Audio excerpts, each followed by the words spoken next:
ఇక పోక్సో కేసులో దోషికి 20 ఏళ్ల జైలు శిక్ష పడింది. 7 ఏళ్ల బాలికపై లైంగిక దాడి కేసులో సత్తుపల్లి మండలానికి చెందిన మామిడి పాపారావుకు 20 సంవత్సరాల కఠిన కారాగార శిక్ష, 50,000 జరిమానా విధించారు. బాధిత బాలికకు లక్ష పరిహారం అందించాలని ఆదేశించారు. ఖమ్మం ఫాస్ట్ ట్రాక్ కోర్టు 2 న్యాయమూర్తి కె ఉమాదేవి ఈ తీర్పు వెలువరించారు.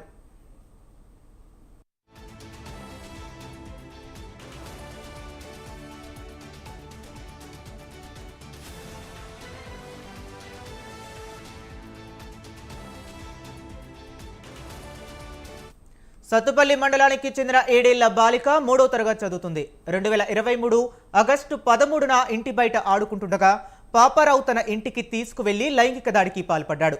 బాలిక తల్లిదండ్రులకు విషయం చెప్పడంతో సత్తుపల్లి పిఎస్లో ఫిర్యాదు చేశారు. కేసు పూర్వాపరాలు, సాక్ష్యాధారాలు పరిశీలించిన న్యాయమూర్తి నేరం రుజువు కావడంతో తీర్పు వెలువరించింది.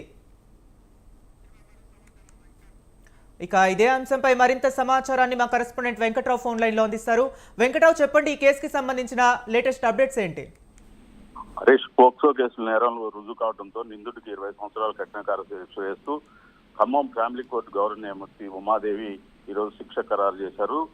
నిందితుడు ఖమ్మం జిల్లా సత్తుపల్లి పోలీస్ స్టేషన్ లో నమోదైన ఈ కేసులో ఈ శిక్ష పడింది. సత్తుపల్లి మండలంలో 2023 ఆగస్టు 13న 7 సంవత్సరాల బాలిక ఇంటి బయట ఆడుకుంటున్న సమయంలో కొత్తూరు గ్రామానికి చెందిన మామిడి పాపారావు బాధిత బాలికపై లైంగిక దాడికి పాల్పడినట్టు కేసు నమోదైంది. పోలీసులు కేసు విచారణ జరిపి అప్పుడు అరెస్ట్ చేశారు. అరెస్ట్ అనంతరం బెయిల్ మీద విడుదలైన తర్వాత ఇప్పటి వరకు కోర్టులో కేసు నడిచింది. కోర్టులో ఇరు వర్గాల సాక్ష్యాలను చెప్పిన సాక్ష్యాధారాలు, ఇతర వైద్య పరీక్షలు ఇవన్నీ నేరం రుజువు కావడంతో నేరం రుజువు కావడంతో 20 సంవత్సరాల కఠిన కారాగార శిక్షతో పాటు 50,000 రూపాయల జరిమానా విధిస్తున్నట్టు న్యాయమూర్తి ఉమాదేవి ఈ రోజు తీర్పు వెల్లడించారు. Harish. Okay, right. Thank you Venkatrao.